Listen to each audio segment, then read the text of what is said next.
বিসমিল্লাহির রহমানির রহিম। সম্মানিত ট্রেডারবৃন্দ, আসসালামু আলাইকুম। আপনারা যে যেখানে যে অবস্থায় বসে কিংবা দাঁড়িয়ে, মোবাইলে কিংবা কম্পিউটারে বর্তমানে আমার এই ভিডিওটি দেখছেন, আমি বাংলাদেশ সেনাবাহিনীর সার্জেন্ট মোস্তাফিজ, অবসরপ্রাপ্ত। আপনাদের জানাই আমার অন্তরস্থল থেকে আন্তরিক প্রীতি ও শুভেচ্ছা। আশা করি সবাই ভালো আছেন, সুস্থ আছেন এবং নিরাপদে আছেন। আসুন, কথা না বাড়িয়ে কাজে প্রবেশ করি। গত কয়েকদিন আগে আমি একটা ঘড়ি আপলোড দিয়েছিলাম, অনেকেই আমাকে ইনবক্স করেছেন এই বিষয়টা সম্পর্কে জানতে, যে এই ঘড়ি এত নয় কেন।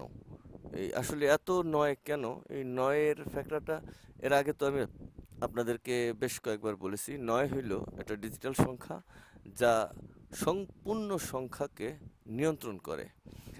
নিকোলা টেসলা সাহেব যেইভাবে নয়কে দেখছিলেন, তাতে বোঝা যাচ্ছে নয় এই বিশ্ব ব্রহ্মাণ্ড কন্ট্রোল করে। আমরা যদি একটু স্বাভাবিকভাবে দেখি, নয় আমাদের সংখ্যা রাজত্বে সংখ্যার শেষ সংখ্যা। এরপরে যদি কোনো সংখ্যা আমাকে ব্যবহার করতে হয়, তাহলে আমাকে কি করতে হবে? অন্য আরেকটা সংখ্যা যোগ দিতে হবে, অথবা ম্যানেজ করার সিস্টেম নাই যদি সামনে যেতে চাই। আর সংখ্যা যত শুরু হয়েছে সেখানে আবার শূন্য থেকে শুরু হয়েছে। তাহলে আমরা যেটা এখন দেখতে চাচ্ছি, যে ধরেন এখানে আমরা আরেকটা জিনিস ফলো করব। নয় যদি আমরা ইসলামিক দৃষ্টিকোণ থেকে যদি দেখতে চাই, তাহলে আমাদের দেখেন বিসমিল্লাহির রহমানির রহিম, এই যে কথাগুলো ইউজ হয়েছে, এখানে গাণিতিক যে আলাদা আলাদা কয়েকটা অক্ষর ব্যবহার করছে, তাতে ৯টা অক্ষরের ক্যালকুলেশন সম্পর্কে অনেকেই ধারণা করতে পারেন। তো আমি একটু বলে যাই যে কোরআন শরীফ যেহেতু শুরু করছে সেটা হলো বে দিয়ে, বিসমিল্লাহির রহমানির রহিম। এর আগে কোনো অক্ষর ইউজ হয়নি, অর্থাৎ অনেকে বলবেন আলিফ দিয়ে কোরআন শরীফ শুরু হয়েছে, আলিফ লাম মিম জালিকাল কিতাবুল লা রাইবা ফিহি সো ওটা নয়। এবং সর্বশেষ অক্ষর হচ্ছে সিন, মিনাল জিন্নাতি ওয়ান নাস। সূরা নাসের শেষ অক্ষর হচ্ছে সিন। বে এবং সিন যদি একত্র করা হয়, বাস বাস মানে যথেষ্ট ভয়ানক। আল্লাহ পাক বলছেন যে আমি যা কিছু দিয়েছি এই মানব জগতে সব কিছু এখানে আছে। এর যদি আমরা সেই দৃষ্টিকোণ থেকে দেখি, তাহলে এই যে দেখেন তিন, এই যে বেসিন মিম, এখানে তিনটা অক্ষর একত্রে, মানে আলাদা করার স্কোপ নাই, একত্রে লিখতে হয়েছে। এটা আমি লিখেছি, নিজের হাতে লেখা আমার। তো আপনারা বুঝতে পারছেন কিনা জানি না, তো বোঝার স্বার্থে আমি বলছি। দেখেন এই যে,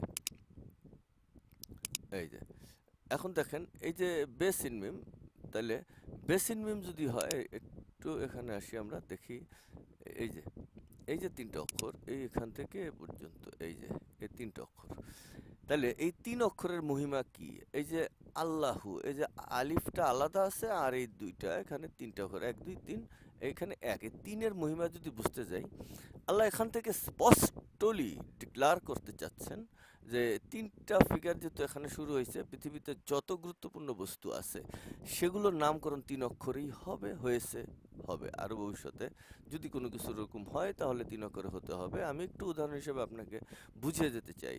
যেমন আকাশ, পাতাল, সমুদ্র, বেহেশত, দোজখ, বিবাহ, বিচ্ছেদ, কবর, এই সনসো, যত গুরুত্বপূর্ণ নাম আছে সবগুলোই তিন অক্ষরে হবে। সো তিনের মহিমা বুঝছেন। দুইয়ের মহিমা, আল্লাহ পাক তো যা কিছু বলছেন, এখানে যে দুইয়ের যে একটা কম্বিনেশন, আল্লাহ লিখতে যে দুইটা এখানে আলাদা, একটা এবং এখানে কম্বিনেশন করছেন। সো সেক্ষেত্রে দুইয়ের কম্বিনেশনের আমি আরও অনেক ডিসপোজাল দিয়েছি। দুই অর্থাৎ আল্লাহ যা কিছু সৃষ্টি করছেন জোড়ায় জোড়ায়। সেখানে আপনাদের ধ্যান ধারণা থাকতে পারে জোড়া মানে হয়েছে যে আপনার এই নারী পুরুষ না, এখানে জোড়া বলতে পেয়ার। তো আপনি যদি ডিএনএ যারা গবেষণা করছে বিশেষজ্ঞরা, সেখানেও যেতে পারেন। এখানে নর্মালি আপনি যদি আমার মতো একটু নর্মাল শিক্ষিত হন, তাহলে নর্মাল বুঝে নিন জোড়া বলতে একটা পেয়ার, ধরেন যে কোনো পেয়ার, ধরেন ডান হাত বাম হাত একটা পেয়ার, পাও এবং হাত একটা পেয়ার, এগুলোকে বলে জোড়া।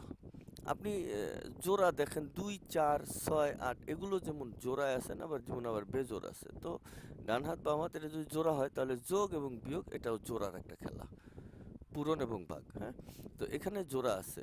তো আমি ওগুলো আমার আগের ভিডিওতে অনেকভাবেই বলেছি। তো এখানে আমরা একটু নয়ের কম্বিনেশনের ডিসপোজাল যারা জানতে চেয়েছিলেন, আসেন কথা না বাড়িয়ে নয়ে যাই।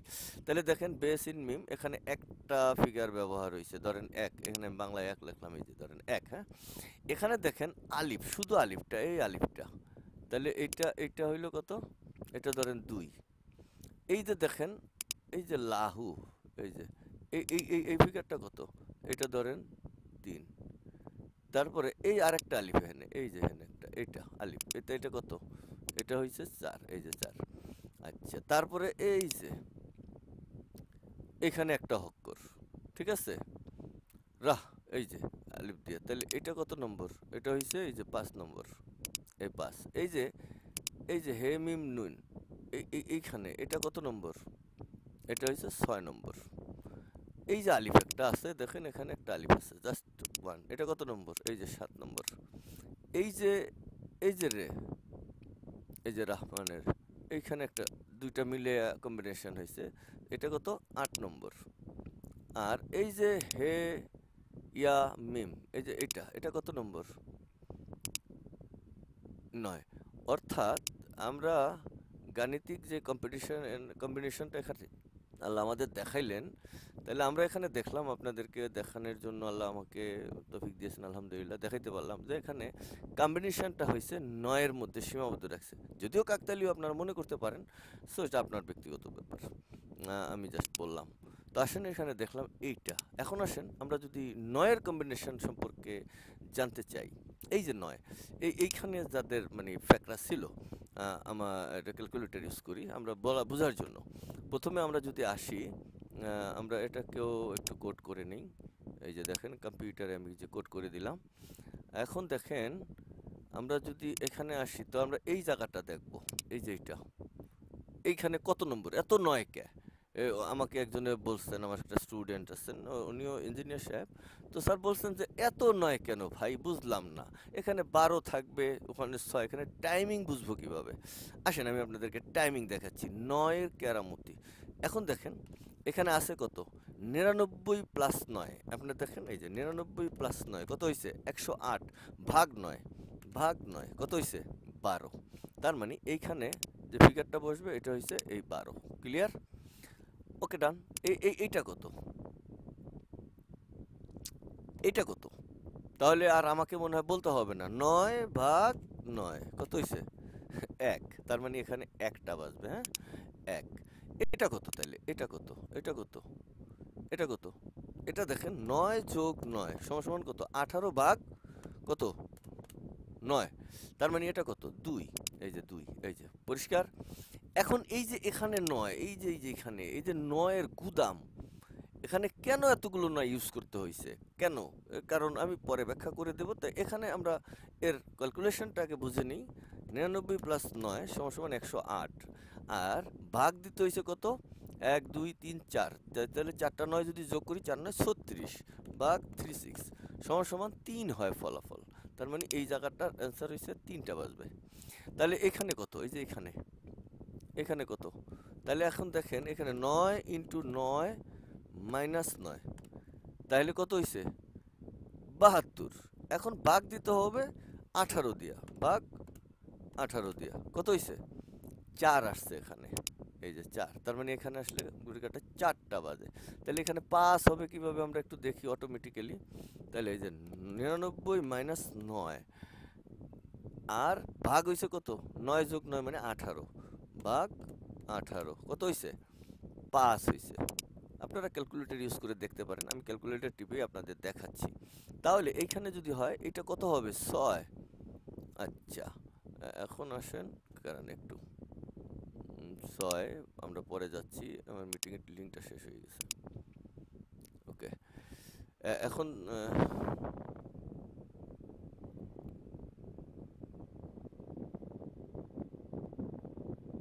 একটু এটার ব্যানারটা একটু সাইজ করে নিই।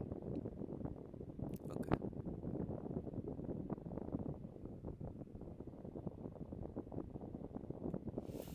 আচ্ছা, তাহলে আমরা এখন যে জায়গাটা যেতে চাচ্ছিলাম সেটা হলো এই জায়গা 6-এ আমরা আসছিলাম। তো আমরা দেখি 6-এ কি হয়েছে। আচ্ছা, আমরা একটু কলমটা নিয়ে নিই, এই যে কলমটা একটু নিয়ে নিলাম। এখন আসেন 6 দেখব। এই যে এই জায়গাটা, এখানে কেমনে 6 হয়, আমরা দেখেন 99, ওইখানে কি উপরে বলছে প্লাস 9, 108। এখন ভাগ দিতে হয়েছে কত, 18 দিয়ে, 9 প্লাস 9 মানে 18, ভাগ কত হয়েছে, 6 হয়েছে। ক্যালকুলেটরে 6, আমি 6 লিখে দিচ্ছি, এই যে লিখছে। ওকে, ডান। এবার আসেন এই জায়গাটা, এটা কত আমরা একটু দেখি। 9 ইন্টু 9 81 মাইনাস মাইনাস 9 মাইনাস 9 কত হয়েছে 63 ভাগ কত 9 কত হয়েছে 7 দেখে নিতে পারেন এটা হয়েছে 7। এবার আসেন এই জায়গাটা কত কঠিন দেখেন এটা কি বলছে 9 মাইনাস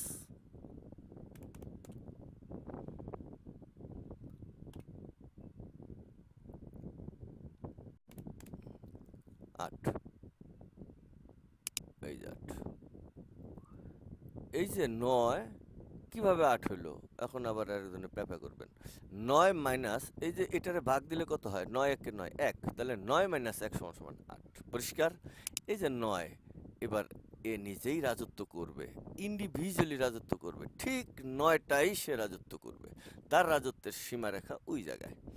ওকে এখানে আসেন এই যে এইটা আমরা একটু দেখি তাহলে এখানে আমরা কি পেলাম এই দেখেন 99 মাইনাস 9 কত হয়েছে 90 এখন ভাগ দেন 9 দিয়া কত হয়েছে 10 তার মানে এই জায়গাটা ফিগারটা হয়েছে 10 এটা 10টা বাজে এই জায়গায় কাটা আসলে।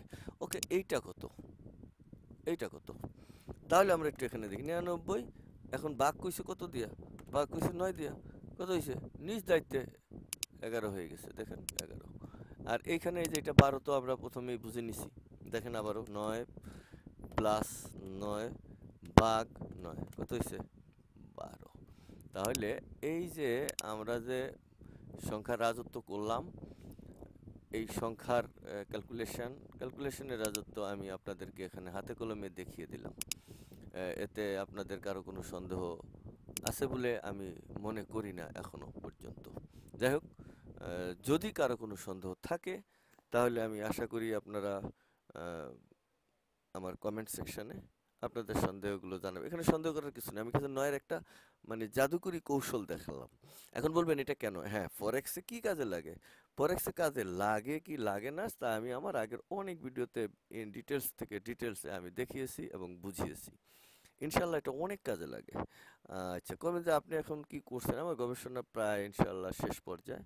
আমি 80% প্লাস আপনারা দেখেছেন আমার আইডিতে আমার ইউটিউব চ্যানেলে 80% আমি এই বিষয়ে সাকসেস হয়েছি ইনশাল্লাহ। আমি রবট বানিয়েছি কত টাকা খরচ হয়েছে যারা আমার স্টুডেন্ট অনেকেই জানেন যারা আমার এই বিষয় সম্পর্কে ট্রেনিং করেছেন অনেকেই জানেন 20-25 লক্ষ টাকা আমার প্রায় রবট বানাইতে শেষ হয়েছে যদিও আপনাদের অনেকের অনেক বিগ অ্যামাউন্টস সাহায্য করেছেন আমাকে এই সাহায্য থেকে আল্লাহ আমাকে এই তৌফিক দিয়েছেন আমি করেছি এখনও কাজ করছি। এখনও সফলতা অতটা মানে ডাইরেক্টলি ডিক্লার দেওয়ার মতন জায়গায় আমি আসি নাই যার কারণে আমি আসলে আমার কার্যক্রম কমিয়ে দিয়েছি।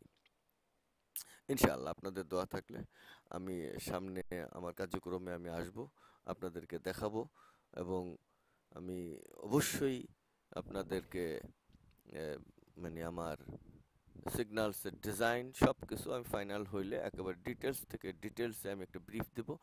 আমি এছাড়াও আমি যেই ডিজাইনটা রিজার্ভ করছি স্টাবলিশ করছি এই যে মোস্তফা এফএক্স আমার এই যে নিজস্ব এই দেখেন হাই টু হাই এখানে যে আমার মানে ক্যালকুলেশনের মডেলটা যেগুলো আমি মানে স্টাবলিশ করছি যেখানে কাজ করতেছি আর কি এগুলো এই যে এখানে আসেন আসলে এইটা এই এক্সেল শিটে আমি এটাকে কম্বিনেশন করেছি এটা হাই টু হাই মার্কেট দেখাই যায় জিবি পিএইচডি এটা ডাউন কেন হয়েছে এই ডিটেলস থেকে ডিটেলে আমি এই যে এগুলো মানে ডিটেলস অনেকগুলোই চেক করেছি বিশেষভাবে এই যে দেখেন এটা হাই টু হাই মার্কেট এটা আপারেই গেছে মানে মার্কেটটা অনেক উঠছে তারপরেও আবার উঠছে তারপরে এগুলো এক এক ক্যালকুলেশনের এগুলো সবগুলোই আলাদা আলাদা কম্বিনেশন আছে একজনের সাথে আরেকজনের লিঙ্ক আপ আছে আমি ডিটেলস থেকে পরীক্ষা করতেছি পরীক্ষার পরে এগুলো সম্পূর্ণ পরীক্ষা নিরীক্ষার পরে আমি যখন ফাইনালে পৌঁছাবো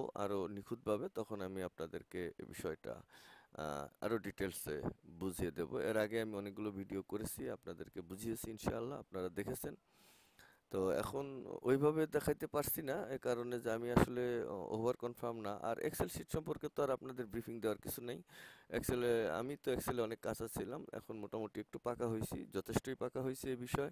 কারণ একটাকে স্কোয়ার করা, রুট করা, স্কোয়ার রুট করার পরে এটা সিনিয়রিটি করা, আলাদা করে মাইনাস করা, ওইটা থেকে এটা কে বড় কে বেশি, ডিটেলস থেকে ডিটেলসে জানা এবং ওগুলোকে ফাংশন করানো এবং ওটার সাথে এটা মাইনাস করা, কোঅর্ডিনেশন, এটার সাথে অনেক কোঅর্ডিনেশন। আপনি দেখেন এই যে যেমন আপনি যদি যে কোনোটাই দেখতে চান, ধরেন এটা যদি দেখাই, এই যে এই ফিগারটা দেখেন, দুইটার সাথে এই দুইটা কোণ, এই যে বাতি জ্বলছে, এই যে বাতি মোটা দেখা যায়, এই যে এটা বাতি, এই দুইটার ফলাফল এটা।